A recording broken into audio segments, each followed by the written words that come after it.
IVM.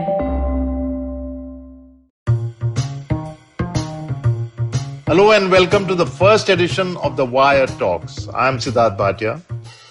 October 31st was the 36th anniversary of the death of Mrs. Indira Gandhi.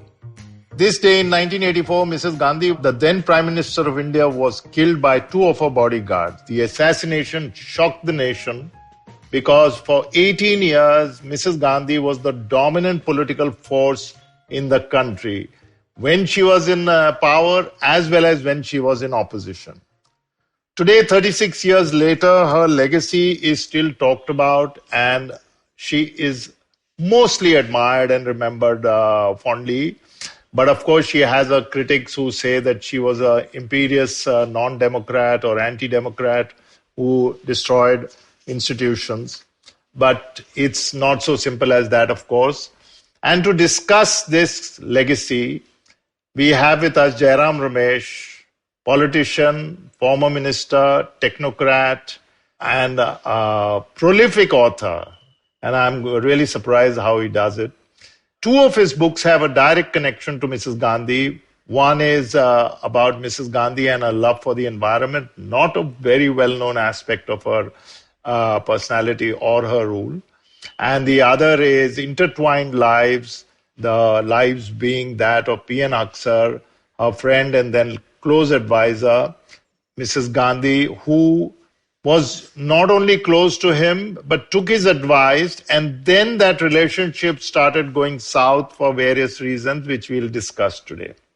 So Jairam, of course, very few people may know this, is an engineer from IIT, then went to Carnegie Mellon, and then came back to India and did a number of jobs in various governments, including that of VP Singh as well as Manmohan Singh, where he was the Minister for the Environment.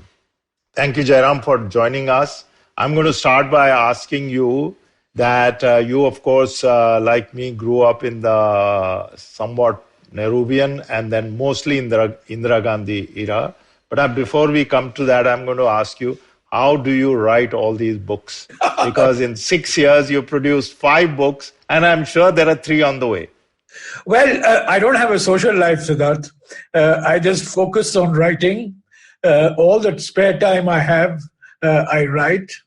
And I enjoy writing. I enjoy the researching. I'm an archival rat.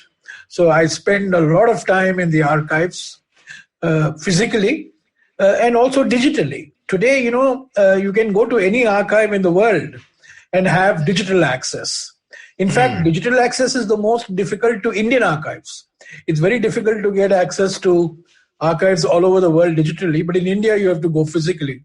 And I enjoy that. I enjoy, holding 50-year-old, 60-year-old, 100-year-old papers and seeing signatures and handwritings of iconic personalities. So that's the short answer. And I have to thank Mr. Modi for allowing me to discover my writing avatar, because really it's only after 2014 that I have started writing serious books.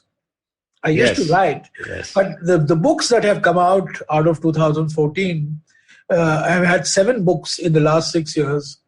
And I think I must dedicate one of the books to Mr. Modi, because without his victory in 2014 and without his victory in 2019, I wouldn't have had the time to write these books. Yeah, so speaking of research, your books are extraordinarily well researched. I think you get access to private papers also, that in the case of Mr. Haksar. We'll discuss what you found and what you concluded. By the way, Siddharth, I don't get any special access. I want to make a correction. Okay. All my access, all the papers, even the Haksar papers, are available in the Nehru Memorial Museum and Library. Indian historians and Indian scholars are notoriously lazy. They don't believe in doing archival primary work. So I have had no special access. Even the Indira Gandhi papers are all available either in the National Archives or in the Nehru Memorial Museum and Library. It just requires somebody with the interest and with the time to go and consult these archives. So a small correction to what you said. No. I actually, big correction it is, but I must tell you that being a man who loves going down rabbit holes myself, I must say that the smell of old musty paper and the files and the fact that you're in this large room with nobody else around has some pleasures attached to it.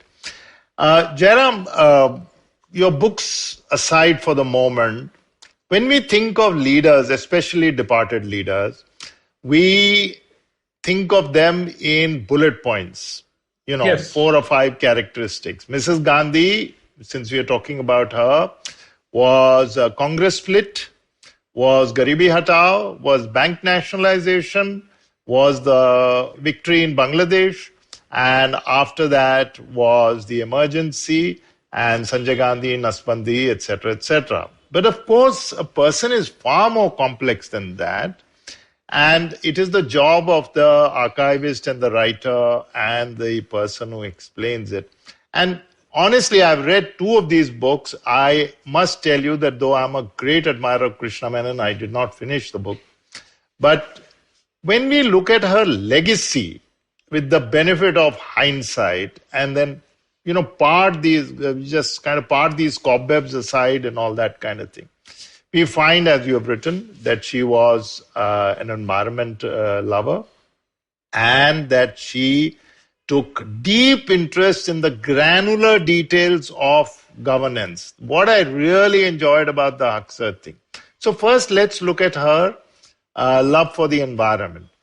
That was quite an unusual subject you chose. Well, Siddharth, we can debate Indira Gandhi's political legacy. You can either admire her or you can criticize her. You can admire her for her political courage and boldness in 1969 and in 1971. And you can certainly criticize her for the decision to impose the emergency in 1975. So her political legacy, has 2 sides. Her economic legacy also has 2 sides. Yes. She went through a period of extreme, I wouldn't say extreme, but very intense left-wing economic policies in the 70s, particularly after 1967. But then, she changed course in the mid-70s. And after all, the first big major private foreign investment in India was the Suzuki investment in Maruti, which she championed. So from saying that we don't need cars with foreign collaboration, she took a position that we will produce passenger cars with foreign collaboration. So her economic legacy also, it can be contested. There are 2 sides to it. Yes. However, I believe that in a couple of issues, her legacy cannot be contested. She was an uncompromising defender of Indian unity. She died. She was assassinated, upholding the cause of Indian secularism. She had been advised by her security people around her not to have Sikh bodyguards, but she insisted on having them, and she was killed. So on Indian unity, on Indian secularism, she was uncompromising. Also, I think, and that was the objective of my book, she was uncompromising in her commitment to the environment. She was uncompromising at a time when environment was not a fashionable issue. We didn't have NGOs, we didn't have the media. We had most people who thought that environment was equal only to pollution and that this is something that only the Western world should worry about. And therefore, for her to make environment part of her day-to-day governance, which she did from 1966 to 1984 for 18 years, I think was quite remarkable. She was visionary. And that's why I say we can debate her political legacy, we can debate her economic legacy, but we cannot contest, we cannot debate her environmental legacy. All the laws that we have today, the wildlife protection law, the air pollution control law, the water pollution control law, the Forest Conservation Act, the pollution control boards, the Ministry of Environment, these were all her creations. These were not bureaucratic creations. These were the results of her political commitment. And I think she remains, in my view, India's first and last Prime Minister who walked the talk, who not only spoke about protecting the environment, but more importantly, took decisions, created institutions, created laws, to convert that passion into a governance reality. And I think that's, to my mind, the most relevant legacy of Indira Gandhi today. So, in fact, I think today's generation, today's listeners may not be aware of what Silent Valley was, but certainly they'll be aware of Project Tiger. The Silent Valley issue really exercised the minds of everybody at that time, if you remember. If you can just tell us about that and how she stepped in and took an unpopular decision from a political point of view and stopped it. Siddharth, when the Paris summit took place, over 90 heads of state and government attended, including our Prime Minister. This was the Paris Climate Change Summit in December 2015, held under the auspices of the United Nations. Now, the very first United Nations Conference on the Human Environment took place in June of 1972. The very first time there was a global meet on the human environment. And you won't believe this. There were only 2 heads of government present. One was the Prime Minister of Sweden, who was welcoming all the delegates. He had to be there, Olof Palme. And the only other head of government to be present was Indira Gandhi.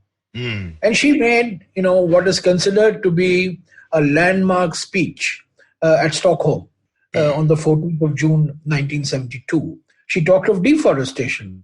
She talked of climate change. She talked about pollution. She talked about poverty, and various issues. She talked about ecocide. That was a time, you remember that chemical agents were being used in Vietnam, Laos, and Cambodia. So she talked about ecocide. She quoted from the Atharva Veda, to show that we must protect the earth. And I think that shows. Now, from 1972 in 2015, you see the world of a difference. Yes. Today, everybody in the world except Donald Trump accepts the reality of climate change. But for Indira Gandhi to talk of changing climate, deforestation, melting glaciers, these are things we take for granted. Then you see this whole idea of protecting India's wildlife. We were a nation of shikaris. And all our great Maharajas were the greatest shikaris. And she became Prime Minister and she said, I'm going to put a stop to this. Why should we kill our animals? After all, Indian tradition teaches us to live in harmony with nature. So whether it was Project Tiger, which was launched in April of 1973, but I want to tell you and tell the listeners one thing that is often forgotten. Before Project Tiger, the first major conservation program in India was launched in January 1972, and that was to protect the Asiatic lion in Gir Forest. Now, there are others who are claiming credit for protecting the lion, right? The lion has become the symbol of Gujarati Asmita. But it was in January 72 that Project Lion was launched. Then Project Tiger was launched. Then Project Crocodile was launched. Then, series of species were launched. Now, the point is, these are species. But when she launched Project Tiger, Mrs. Gandhi said, by protecting the tiger, we protect our forests. By protecting our forests, we protect our rivers. We protect our water sources. Don't look upon lions as lions, tigers as tigers, crocodiles as crocodiles. They are part of ecosystems. And I think what Mrs. Gandhi was trying to educate the Indian public particularly, because most of her colleagues were on a different wavelength. The Shukla brothers, Shamacharan Shukla and Vidyacharan Shukla, were running tourist shikaris for tiger shooting in Madhya Pradesh. You don't forget that tiger shooting in India was banned only in 1972. These were the new Maharajas. Yeah, the moratorium was imposed by her in 70 and it was banned in 72. But if you read my book, you will see letters that she is writing to her chief ministers. And the Shukla brothers were particularly notorious in this regard. But there were others as well. So, tiger shooting was the thing. To prove that you're macho, you shot a tiger, right? So, conservation of species was very important for her. She was obsessed with forests, Siddharth. She saw the ecological value of forests, and she kept writing to her colleagues in parliament, kept writing to her chief ministers. She kept saying, Prakriti rakshati rakshataha. Nature protects those who protect it. So she was using Indian texts. She was using the Atharva Veda. She was using the Upanishads, to convey the message that protecting the environment is not alien to Indian traditions. That protecting the environment is something that is an integral part of Indian civilization, and we don't need any Americans to advise us, to protect our environment. So the idiom which she was using was cultural. I think that's a very important thing, because she realized that she didn't have great support in this. We are talking now, Siddharth, of the late 60s and early 70s. The Ministry of Environment gets created only in November 1980. It takes a long time for the Ministry of Environment to get created. And she's constantly fighting these battles. Of course, she had a lot of support. She had people like Salim Ali, one of her greatest supporters and one of her closest advisors on matters relating to the environment was Salim Ali. Then there was Billy Arjun Singh. Billy Arjun Singh, in fact, became quite a legend in his lifetime, if you remember. Salim Ali, in my view, was the single most important influence on Indira Gandhi. He would meet her very frequently. He would write to her very frequently. She would write back. And all the major decisions she took, including Silent Valley for that matter, were a result of Salim Ali's intervention. Of course, there was Zafar Fateh Ali also, and there were many other naturalists who were involved. She made Karan Singh the chairman of the Indian Board on Wildlife, and that was a big move that she made in 1969. She was going against the tide, and she was acutely conscious that in India, priority is jobs, priority is urbanization, priority is industrialization. But at the same time, we have to maintain ecological balance. So it's a dilemma, and she confronted the dilemma. So, Jairam, to remind us again of the intricacies of Silent Valley, because I think it was a project for generating electricity, if I'm not mistaken. Yes, Silent Valley was a hydel project in Kerala, in the middle of a rainforest in Kerala. It would have involved large amounts of rich forest land. This is a rainforest. So it's got extra ecological value. And everybody wanted this project. The CPM, which was in power in Kerala, wanted this project. The Congress party in Kerala wanted this project. She got hold of scientists, M.G.K. Menon, M.S. Swaminathan, Madhav Gadgil. Salim Ali, of course, was the one who triggered that interest. And for 3 years, she carried on this dialogue with different groups, political groups, NGOs. This became a mass movement. See, India has seen the first people's movement for protecting the environment in India was the Chipko movement. Yes. And that took place in the hills of Uttarakhand in the mid-70s, when the women refused to allow forest contractors, to deforest. And the second big movement was the Silent Valley movement. And this was in Kerala. And she, in 1983, finally decided that we are going to, and we will not have this power project. If we're going to have this power project, let's have it somewhere else.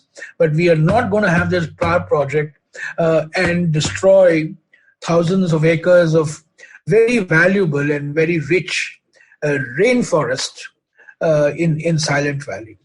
So there are many other issues. Doon, for example, Siddharth, the deforestation that had taken place in the Doon Valley, the wetlands of Calcutta, this is another issue that, she had to grapple with, and the encroachment on our forests, in state after state, and very large loss of forest cover. So I think, on the environment, she was undoubtedly a pioneer, a visionary. She took some wrong decisions, by the way. And this shows you the conflict between development and environment. The Mathura refinery, she allowed the Mathura refinery to be located 60 kilometers from the Taj Mahal and about 60 kilometers from the Bharatpur Bird Sanctuary, because that was the only location that was available. Finally, reluctantly, she agreed. She then asked her officials and the IOC, the Indian Oil Corporation, which was putting up that refinery, that spare no cost, spare no effort to install the best pollution control equipment so that both the Taj Mahal and Bharatpur will not get adversely affected. So she took some questionable decisions. It's not as if always she was right. But on balance, I would say, Siddharth, 8 times out of 10, she walked the talk.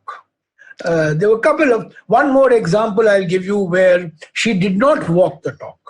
In 1975, India's foreign exchange reserves had reached rock bottom, and the Iranians were offering us, a few $1 million in foreign exchange. That time, even million counted. Now we count only in terms of billion, but that time even a few $1 million counted. And we signed an agreement with the Iranians for the Kudremukh iron ore project, yes, for the export of iron ore, to Iran. That was a disastrous project, frankly, ecologically. And finally, it had to be closed. In 2000, thereabouts, the Supreme Court intervened and shut down the project. But by then, the damage had been done. But she allowed that project. So that must have been a decision on balance to say we. Yeah, it was a balance. So these are, as I said, 8 out of 10, she walked the talk. 2 out of 10, she didn't walk the talk. Mathura is certainly one where she didn't walk the talk. Kudremukh, she didn't walk the talk. Take Chilka, the big Chilka wetland, the bird sanctuary in Odisha. The Indian Navy wanted to establish a base in the Chilka, and she put her foot down and she said no to the Navy. And the Navy was riding high. Admiral Kohli was riding high after Bangladesh, and he thought that Indira Gandhi would agree. Finally, she said no. You have a training establishment, but you're not going to have a base there. So most of the times, I would say about 8 out of 10, she was bang on target. Everything you said about the forests especially, but also some of the other aspects, sounds so, I would say, ironic and so, disconnected with today's reality, where there is every effort to bring down the forests, every effort to set up mining. The laws are being slowly reversed. You've seen that. And it's just one big effort to bulldoze the natural resources of this country and hand them over. By the way, Siddharth, till September of 1980, India did not have a Forest Conservation Act. One of the first things that Indira Gandhi did on being re-elected in January of 1980 was to convene a meeting of experts to see what laws should we put in place for preventing deforestation. And people like Salim Ali were telling her that we were having an alarming loss of forests because of irrigation projects, because of coal mining, because of power plants. A lot of forest area was just being diverted for non-forest purposes. And between July 1980 and November 1980, within a space of 5 months, Mrs. Gandhi made the Forest Conservation Act possible. There was a lot of opposition to this. Many people said forests belong to the state governments. The center has no business, in the forest area. Incidentally, during the emergency in 1976, environment and forests came from the state list to the concurrent list. So that's one of the good things that happened as part of the 42nd Amendment, which was not reversed by Morarji Desai when he became Prime Minister. Education came on the concurrent list and forests came on the concurrent list. So when the Forest Conservation Act draft was being discussed, the states were not keen. The opposition parties were not very keen. Thanks to public pressure, thanks to the media outcry, the act continues. But that act, it's the shortest act in Indian history. The act is only 8 lines. It's 1 page, Siddharth. The act is 1 page. That's it. And it was passed after debate. She passed an ordinance first, and then ordinance got converted into a law. As I said, between July of 80 and November of 80, this thing happened. And it's, in my view, it's preserved the forests. It's kept the forests in check. Forests are still being diverted because one of the most bogus contributions of the Supreme Court in matters of forest conservation is to give respectability to the idea of compensatory afforestation. Yes. Today you can divert forest land provided you come up with compensatory afforestation, usually on non-forest land. Now, the reason why I call this bogus, and this was a position I took as minister as well, that you cannot substitute the loss of a natural forest by a monocrop forest. For example, you will find eucalyptus plantation. I was going to Sholapur and suddenly I found a few 100 acres of eucalyptus plantation. So I asked the person who was with me, what is this plantation in the middle of nowhere near Sholapur? He said, sir, this is a compensatory afforestation for forests that have been destroyed elsewhere. So, compensatory afforestation, Siddharth, does not have the same ecological value as a natural forest has. So we have a crisis on our hands.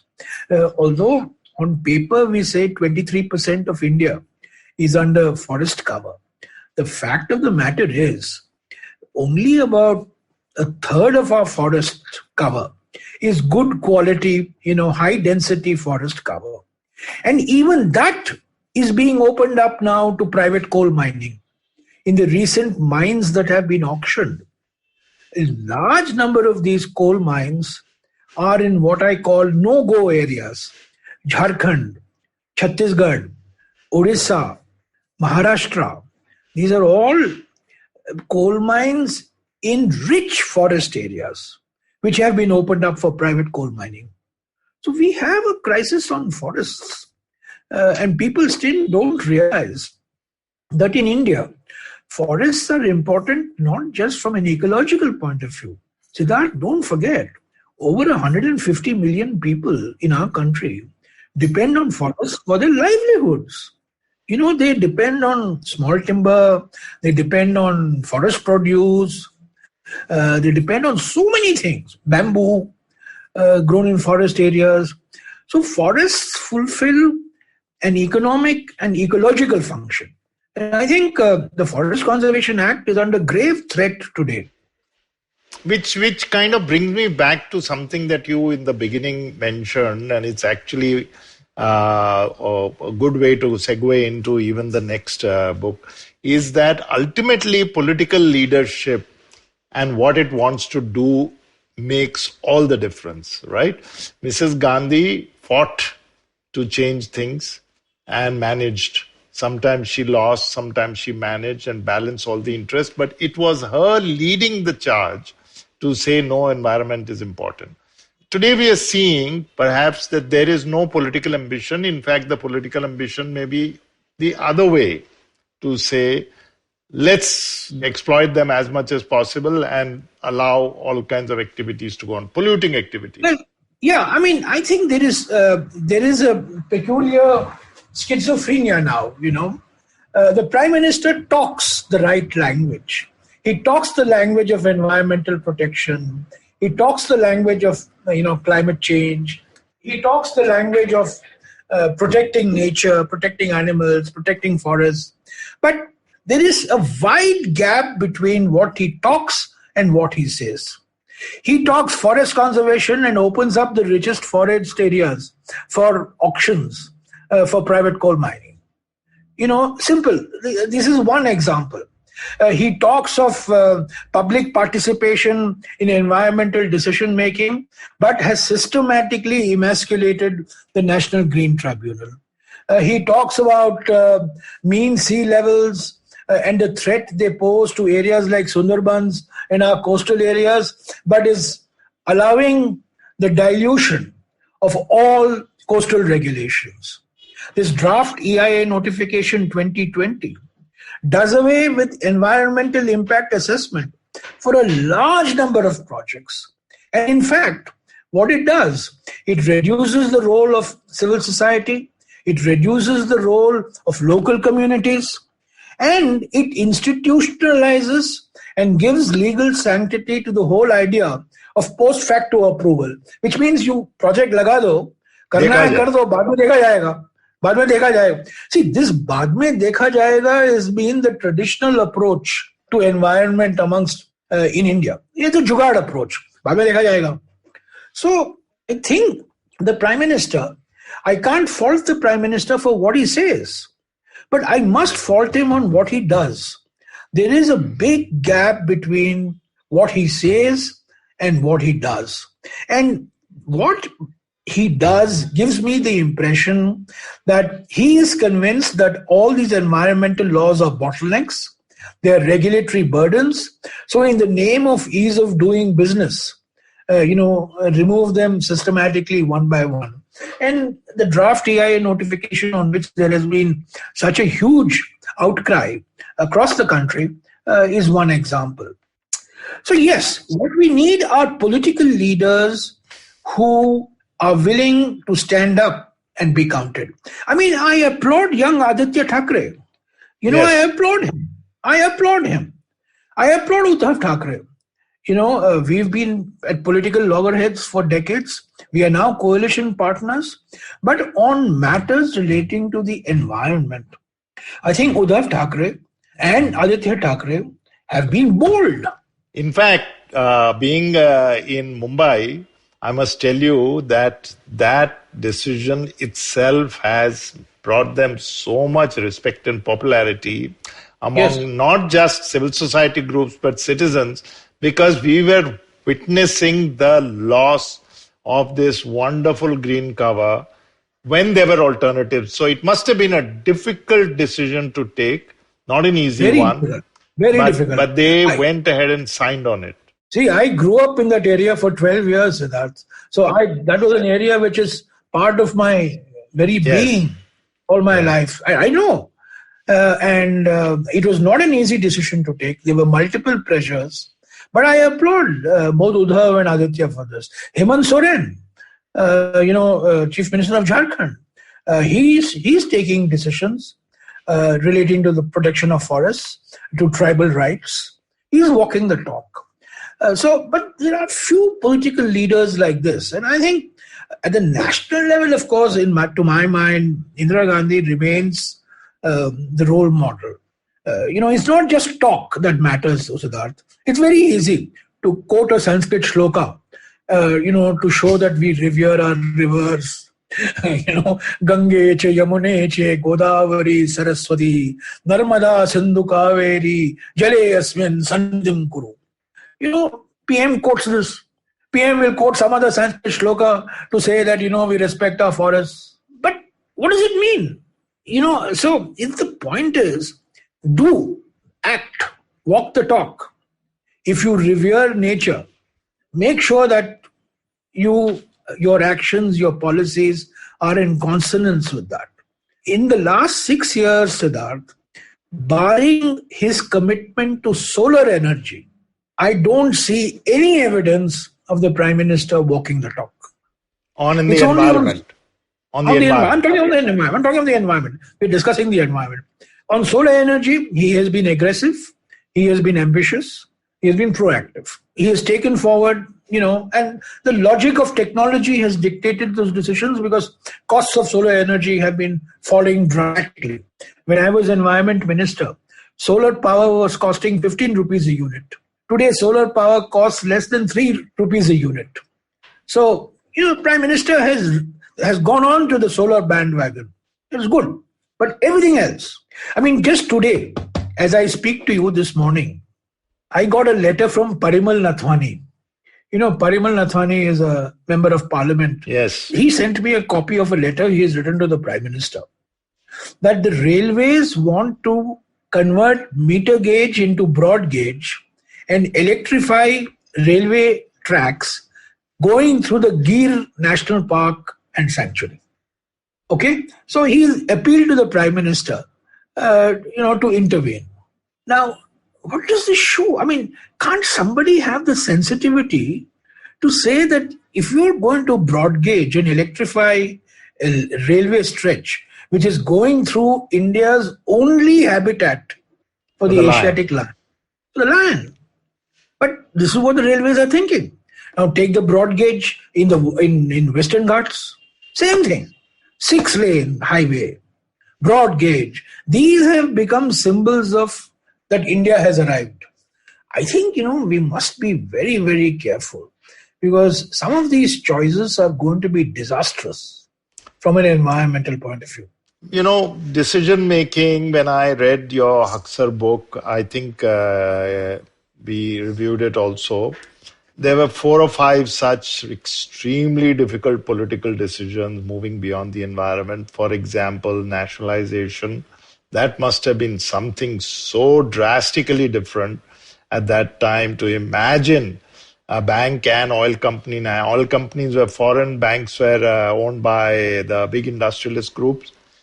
So many decisions, and I see Haksar advising her. And of course, so sticking to bank nationalization, we'll come to 1 or 2 others later, but sticking to bank nationalization, there was pressure from the Young Turks. There was economic necessity.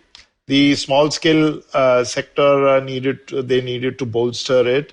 And these banks were run as private fiefdoms and financing centers of the big industrialists. Petroleum companies, the pressure from the West must have been unbearable.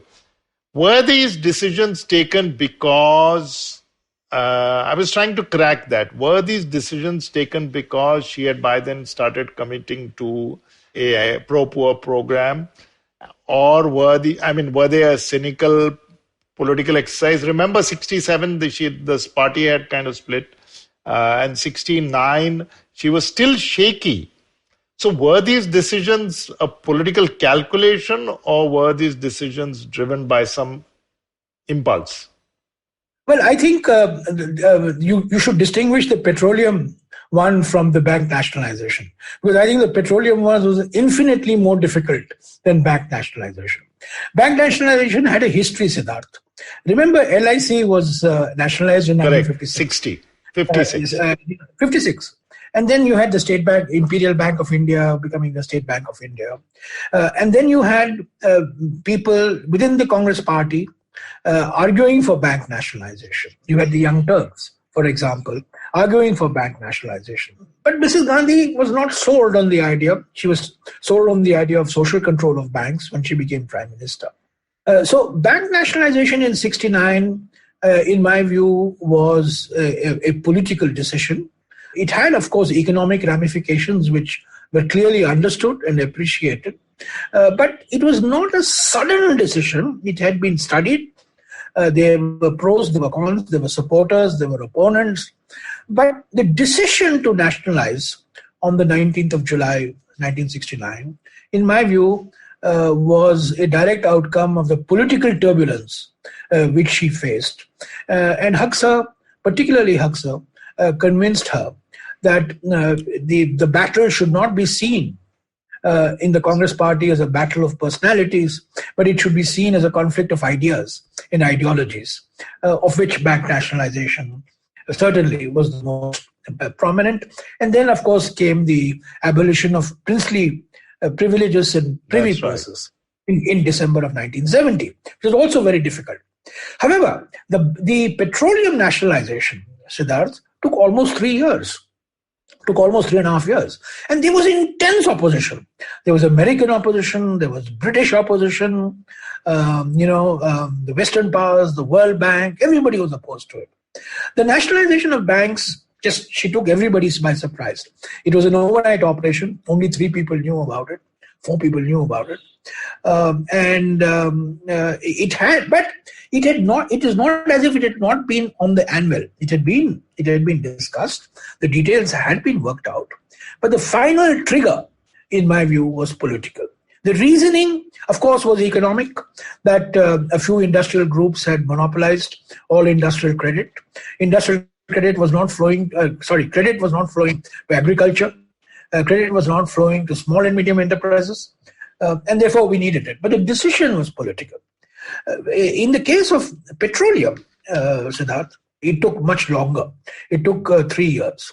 Even coal nationalization, remember, coal nationalization took place progressively in 1972 and 1973. Even that, there was some debate, but there was not much opposition. In fact, there was no opposition to it at all. In fact, I'll tell you something which even Mr. Jaitley was not aware of. And when I brought it to his notice, he was quite amazed. When Indira Gandhi nationalized the banks on the 19th of July 1969, soon thereafter, the Bharatiya Jansangh held its session in Faridabad and passed a resolution that foreign banks also should be nationalized. So, I would like Nirmala Sitharaman and Mr. Narendra Modi to read that resolution of the Bharatiya Jansangh, who said that this nationalization does not go far enough. We should nationalize even the foreign banks. Remember, Indira Gandhi was very, very, very careful. She didn't nationalize all banks. Some banks were left in the private sector and foreign banks were left untouched, of course. So bank nationalization was a courageous act. It was a political act. The princely privileges, privy purposes also it was not sudden. It was being discussed in Congress forums. There was a Congress forum of socialist action. Chandrasekhar, who later became the Prime Minister of India, was one of its leading lights. It had other members. Her colleagues like Y.B. Chavan were very progressive in their thinking when it came to the abolition of princely privileges and privy purses. And I think she finally got rid of them in December of 1970. And then, of course, comes coal and then comes petroleum. So the petroleum was the most difficult. There was a lot of international pressure. But she resisted that international pressure. And finally, as you know, Esso was taken over. Yes. It became HPC. And Burma Shell was taken over and it became BPCL. The governance style, as per your book, is that Mr. Aksar constantly gives his advice. And what I was really looking for is when she accepts or rejects, everyone says she was very imperious, but there was a lot of give and take. She was being very, very open-minded. She talked about the Young Turks saying that, look, they come to me with this. There was consultation with the Congress party. So at least at that stage to say that she was sitting there and, ordering people around and was a dictator seems a little out of place, whatever came later. When people say, in fact, she was not at all the kind of person who said this way or my way or this way, No, from May 1967 till January of 1973, she had Aksar beside her. He was her sort of soulmate, he was her confidant, he was her ideological compass, he was her alter ego in many ways. And she listened to him. Most of the time, she listened to him. And of course, the best example of it is what happened in 1971. Yes. When everything clicked for her in 1971. And in 1972 also. The problem starts with the rise of Sanjay Gandhi. And when Aksar tells her that you have to make up your mind whether you want to be Prime Minister of India or Sanjay Gandhi's mother. And Aksar was dead opposed. He was not opposed to the Maruti project per se, but he was opposed to the Prime Minister's son sitting in the Prime Minister's house, promoting a project, raising money from industrialists and from banks for the Maruti project. So the Maruti project was, I think, the last straw on the camel's back, on Huxer's back. And in January 73, there is a breakdown of the relationship, and he leaves. See, even the emergency, Siddharth, which is the most controversial decision she ever took in 18 years. I don't excuse the emergency in my book, but I try to explain the emergency. What happened in 73? What the economic crisis that happened in 73? The economic crisis of 74. And then you had Jayaprakash Narayan calling the police and the army to revolt, not to, implement the decision. Can you imagine the police and the army today saying, don't implement Mr. Narendra Modi's decisions, they'll all be put behind bars, and you had people like JP, taking these positions. And then you had the RSS, becoming part of the mainstream as a result of all these activities. So we must not also forget. We must not forget the railway strike. We must not. I'm talking of the railway. I mentioned that in May 1974. So I am not excusing what I think what she did on the emergency was simply inexcusable. But I'm trying to understand. I'm trying to explain. And the most important thing is what people forget: the same person who imposed the emergency in June of 1975, in January of 1977, she decides to go for an election. And she is routed. She loses her election badly, not just loses, she loses it badly. And then the very same people who have booted her out in 1977 give her a resounding mandate in 1980. I must tell you a small incident, Jairam, that in 1979, I think, I traveled with her to Kolhapur. And there were two cars. I mean, from Bombay, it was Bombay then, there were about 6 cars of Congress people. By the time we reached Pune, 4 of them have dropped. And I was in the car behind and she was proceeding with somebody. And she suddenly stopped at this village. It was a farm and she went to that solitary hut. And the woman came out to see who was there at the door. And that there was devotion in that woman's eyes. Devotion. And then she stopped there, spoke to them. We drove up to Kolhapur. She was supposed to address a meeting at 10 at night. And the meeting started at 3:30 in the morning. And there were 50,000 people in the stadium. And so there were already people where they were not fed up of Janta. They had punished her, but they knew that this was the leader they wanted. And you saw what happened in 1980. Yeah, she was the resounding mandate she gets from the same people in 1980. So, the short point is, Siddharth, she's a very complex personality. I mean, she was contradictory, she was compelling, she was charismatic, of course, and she was very complex for a variety of reasons. But the important thing is that her legacy, if you look at it only through the emergency eyes, you get one view. Incidentally, I find it very interesting that the RSS targets Mr. Nehru, and for them, Indira Gandhi is part of their pantheon. But how is that? I was going to come to that. Why do you think that is? Because she was the kind of... मुसलमानों को तो सिखाया सबक. नहीं, वो तो किया है. और बांग्लादेश, पाकिस्तान को तोड़ा भी. पाकिस्तान को टूटा, पाकिस्तान का विभाजन करवाया. I mean, ultimately for the RSS, that's a litmus test. Yeah. Why did the RSS throw Advani and Jaswant Singh, under the truck? Because both Advani and Jaswant Singh had the temerity to say that Jinnah was a good guy, or Jinnah may have been a good guy. So for them, the RSS. See, I find it very interesting. The RSS is not rabidly anti-Indira, as they are anti-Nehru. Because, you see, they find Nehru's legacy more difficult to handle. This whole secular legacy, this whole legacy of bringing people together, the democratic legacy. The RSS is deeply, deeply ambivalent. Not just ambivalent, they are firmly opposed to it. The ambivalence comes on Indira Gandhi. I think they're impressed with her.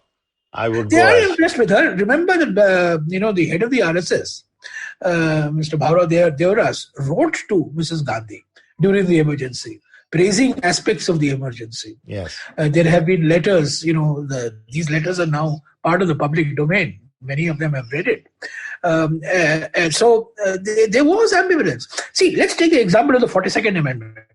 The 42nd Amendment, which incidentally, as I mentioned, brought environment, forests, education, everything into the concurrent list. A large part of the 42nd Amendment, when Mr. Morarji Desai became Prime Minister, was negated by the 44th Amendment. But there were large parts of the 42nd Amendment that were retained. So it's not as if that when Morarji Bhai became Prime Minister, he threw out everything that Indira Gandhi did during the emergency. So there is and the RSS, always likes this order, discipline. She introduced the concept of rights, responsibilities of citizens, in addition to fundamental rights. Also a committed judiciary. I think. Committed judiciary. So, they're ambivalent on her. And as I told you, one of the best reviews of the Indira Gandhi book I got was from my good friend Jerry Rao, writing in Swarajya.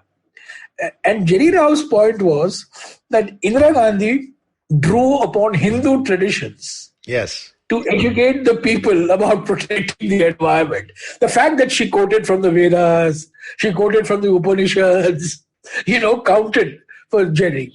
And Nehru would never do this, Can we then divide Indira Gandhi till 1974 and from 1974 to 80 as two different people? As two different tenures at least? No, I certainly... See, there are three Indira Gandhis. Actually, there are four Indira Gandhis. The Indira Gandhi of 66 to 67. That is the first Indira Gandhi. Pro-American, pro-private sector, pro-foreign capital, pro-private capital, pro-market reforms, liberalization, to use today's language, and very uncertain of herself politically. 67 to 73, this is the Haksar era. She becomes intensely, left of center.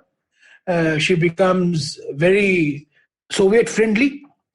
She becomes very suspicious of America for a variety of reasons. So this is the second phase. 73 to 77 is the Sanjay Gandhi phase. Which is probably her worst phase, because I think she showed tendencies that really, really negated a lot of what she did. And then there is the 80 to 84 phase, where she rediscovers, she goes back to what she was in 1966. She meets Reagan, she's opening up the economy, she's slowly beginning the process of liberalization. And of course, the big decision that she takes was that the Maruti project will start. And everything about the Maruti project, the capital goods were imported, the raw material is imported, the designs are imported. It's a foreign investment, which was, in fact, that is how Haksar broke with Indira Gandhi in the first place. So we have four Indira Gandhis. She goes through this phase. The last phase... I think she was, the magnificence of Indira Gandhi was when Haksar was with her. That's clear. I mean, the dates kind of overlap. But the last phase, 80 to 84, also has Punjab, also has Blue Star, also has this Congress dilly-dallying with Bhindranwale on the side. She's taking the advice of political people rather than, minds like Haksar's, who would have perhaps given her other advice. And I think the Punjab Kashmir record... Also. Don't forget Kashmir, Siddharth. And Kashmir. Her problems start with Farooq Abdullah after the death of the Sheikh in 1982. Yes. So even Kashmir, Punjab, her domestic problems. But Punjab, she's consumed by Punjab, actually, ultimately. And that's what leads to her assassination, But on Punjab, again, while there were errors of judgment she had made, but look at the way the Akalis were behaving at that point of time, Nobody had the courage and the gumption to take on Bhindranwale. I mean, police officers were being killed outside the Golden Temple. Remember Atwal, who was the SSP of Amritsar, coming out of the Golden Temple after worship, and he was shot dead. And there was no word of condemnation. So there's a lot of, to say simplistically that she was responsible, I think is just not true. But there was political behind the scenes adjustments being made with Bhindranwale. Oh, there were a lot of negotiations that were taking place, that there were talks that were taking place. I mean, it is said that the Congress propped him up initially.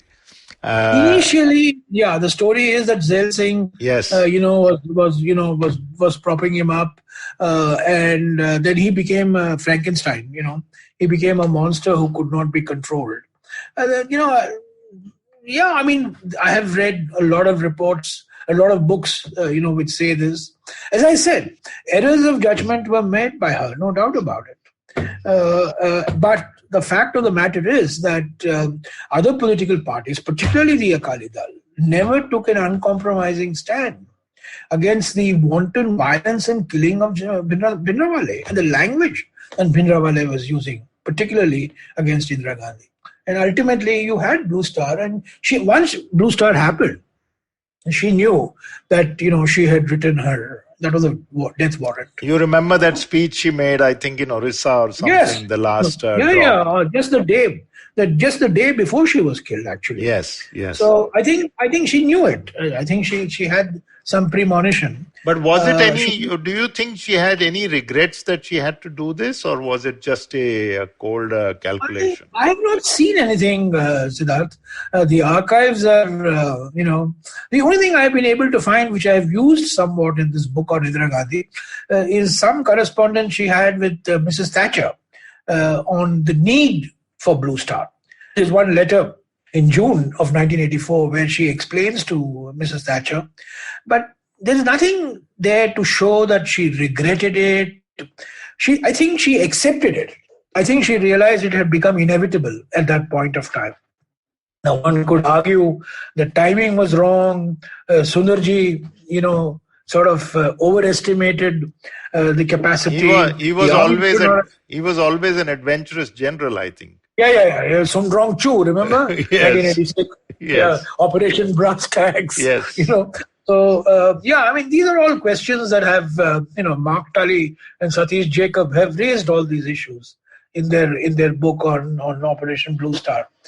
But, I think she realized that it was her death warrant, But the fact also remains, Siddharth, after June of 1980, she was not, after the death of Sanjay, she was not the same Indira Gandhi. It looked as if something had gone out of her. Something had she was not the same person. Yes. She cannot be a mother losing her son in the prime of his youth. No mother can be normal, right? No mother can be, it'll take a long time for any mother to recover from such a trauma. And in this case, not only was he her son, but in many ways, he was her designated political successor as well, So June 80, I think. No, but a lot of things, if you remember, after Sanjay Gandhi's death, before Sanjay Gandhi's death, she was in thrall of him. After that, you're saying that, she was not the same. She took a series of things also happened. The whole manner in which she recovered very quickly. But the whole manner in which Menaka left, there was now growing opposition in the country in different states. There was ferment, etc., and she was just finding it difficult. And though she had a pretty good majority, or at least a stable majority in government, she just was constantly suspicious of handling it. I think what Haksar provided, which every prime minister requires, is somebody who speaks truth to power without fear or favor, without being worried about the consequences. Had there been a Haksar to Narendra Modi, Haksar would have told Narendra Modi on the 8th of November 2016, don't be the 20th century incarnation of Mohammed bin Tughlaq and announce demonetization. I don't think anybody told the Prime Minister in stark terms it was a crazy decision, and I think there were many occasions which I have quoted in my biography of Huxer, where Huxer differed with Indira Gandhi. And when Huxer differed, Indira Gandhi deferred. She changed her mind. She agreed with Huxer. I think the contemporary lesson one draws from that is really that the higher you go, and when you reach the very top, you have to have people who can tell you things as they are, not be a drum beater, not tell you what you want to hear. And I think one of the great weaknesses of this regime is the inability of people to say things differently. I think Dr. Manmohan Singh's, having been part of Dr. Manmohan Singh's regime for 10 years, I can tell you, there was vigorous internal debate. There was opposition, which is very openly expressed on ideas, on issues. And finally, through a process of consultation, a consensus view would emerge. But there was no my way or the highway approach. It was not. And let me tell you, even in Indira Gandhi's time, this my way or the highway approach, was at least up to 1973, was not very evident. So, but things have changed, and now I'm going to ask you a couple of questions about Indira Gandhi and today. She revived her party. She held it together twice, 67 and then later too, in 77 when people started leaving her. So how would she be today in trying to, shall we say, revive the Congress party or rejuvenate it? What would she have done? Well, she revived the Congress party in 69. 69, sorry. Largely on the basis of an ideology. This was the ideology that, this was Huxer's great contribution. That this is not a Nijalingappa versus Indira Gandhi fight.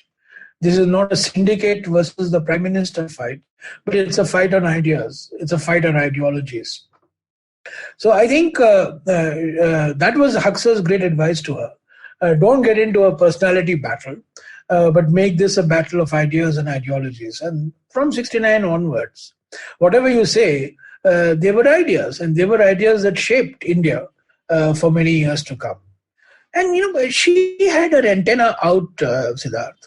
The example that you gave me, that she, on her way to Kolhapur, goes to one home, one hut, and that sort of, transforms the situation. And I'm sure that one person who looked at her with devotion would have then passed on that message, to their circle.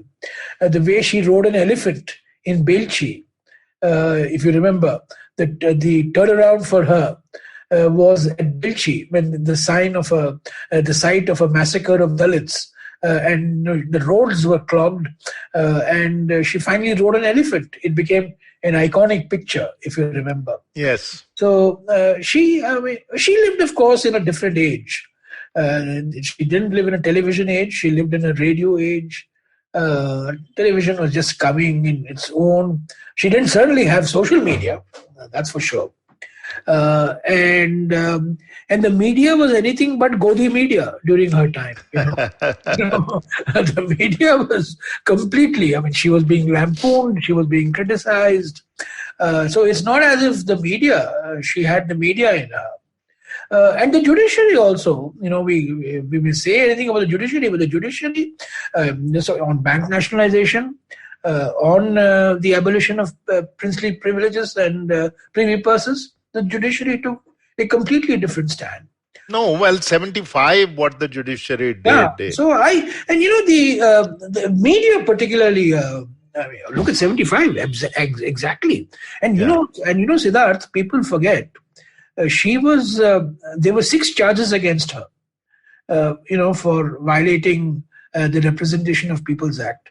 And Justice Sinha of the Allahabad High Court, in January of 1975. Do you know what the decision, of course, comes in June of 1975. But do you know what are the charges she's finally indicted on? She's indicted on the charges that the rostrum for her in UP, in her constituency, was put up by the state government. And the mics that were provided, the public announcement system that was provided by the state government. Can you imagine? And yes. for this, the emergency had to be imposed. I asked Prashant Bhushan. Prashant's father was the lawyer for Rajnarayan, who was the petitioner in this case. So I asked Prashant, Prashant, tell me, are these charges, aren't they farcical? He says, yes, Jairam, I agree with you. But, law is the law. Technically, she had violated the law. So she had to uphold the majesty of the law. But I agree with you that they were farcical. Even the Jeep, for example. Yeah.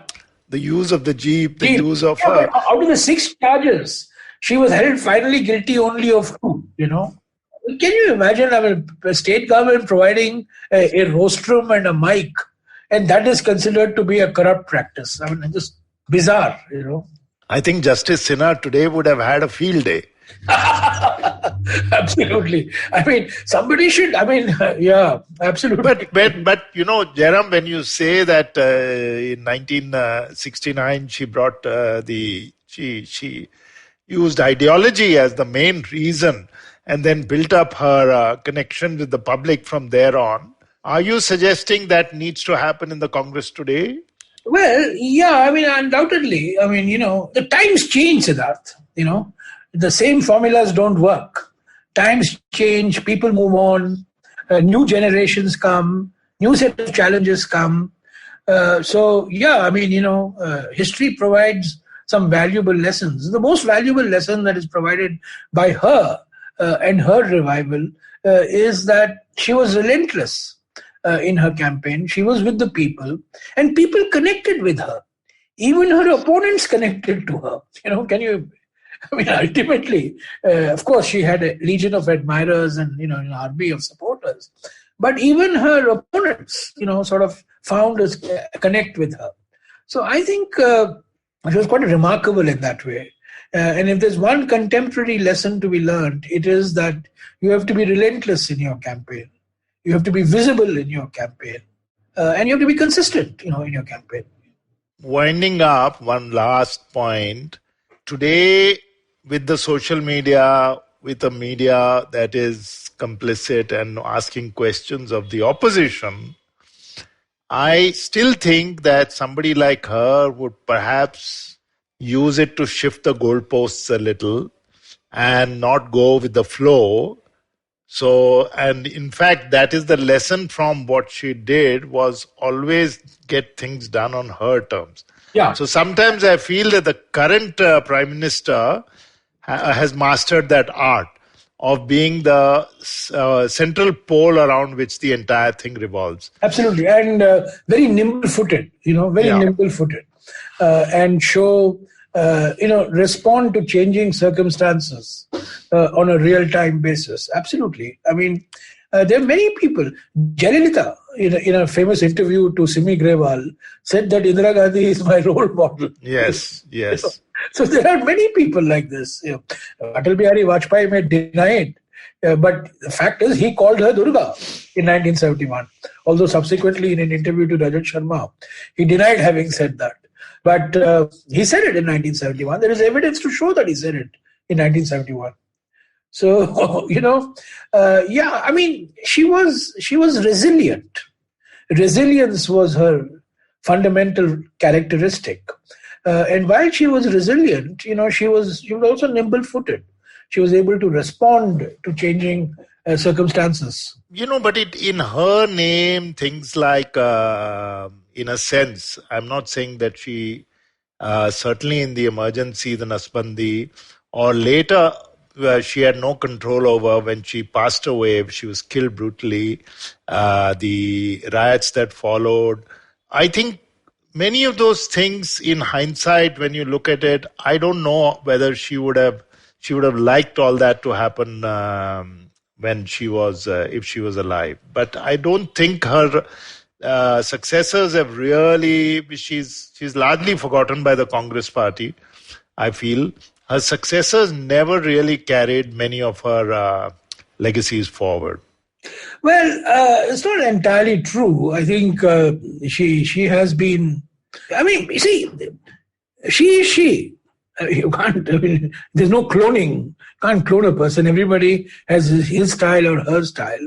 And I am firmly of the view that, people have relevance during their times. People have relevance in the context in which they operate. But things change. Times change. How Indira Gandhi would have responded, is a contrafactual, and I really can't say that. But fact is that we learn from her experience. We learn from the way she deals with, or she dealt with these political challenges, and she was non-ideological, Siddharth. She was very pragmatic, as I have explained to you. She changed her ideology quite significantly over a 10-year period from 73. Well, the old Congress really was an umbrella organization. Yeah. I mean, it never really had one central ideology, but except secularism. She was a center-left figure. She was not a left-of-center figure. She was a center-left figure, because she knew that India has to be governed from the center. India cannot be governed from the right. India cannot be governed from the left. India has to be governed from the center. So I think that is her great contribution. And I think Mr. Modi has abandoned the centrist position, unfortunately. He is coming to the center from the right. He should be at the center, looking at the right and looking at the left. Yes. And that's what Mrs. Gandhi did. She was in the center. Sometimes she looked right, sometimes she looked left. But she didn't abandon the centrist position. So that's a good way to wind up. I mean, recalling a prime minister who it's very difficult to explain to somebody who wasn't there how Indira Gandhi was everything, every discussion, every debate, every controversy centered around why she was doing something is something very difficult. So that's a good way to kind of wind up. I have to ask you on a personal level, firstly, what book are you writing now? Well, I have a book coming out in January, which Penguin is publishing. It's the biography of a book. It's not a biography of a person.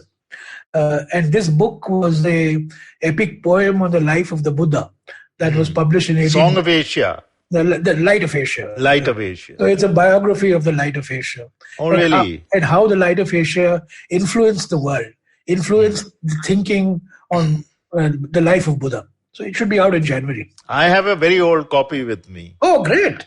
Somewhere. Interesting. And, try to dig it out. Yeah, I will. In fact, I'm putting all my old books together, but I did see that. And I was also looking for the other one on the Rustam Saurabh, which was, I think, the Shahnama. Yeah. But there is a British version of that poem. So I will look it out and perhaps try and send you an email. Great. And are you taking any kind of political interest, or are you becoming? Yeah. I mean, Parliament, when Parliament is meeting, I'm active. I'm chairman of the Standing Committee on Environment and Forests and Climate Change. So that keeps me busy. Okay. Thanks, Siddharth. Thank you very much, Jairam. You were very, very helpful. Fine. That was Jairam Ramesh, Member of Parliament and writer, talking about the legacy of Mrs. Indira Gandhi, who died 36 years ago. You can check out this podcast and other interesting ones on the Wire website, the IVM podcast website, app, or wherever else that you get your podcasts. Goodbye from me, Siddharth Bhatia, and the Wire Talks podcast team.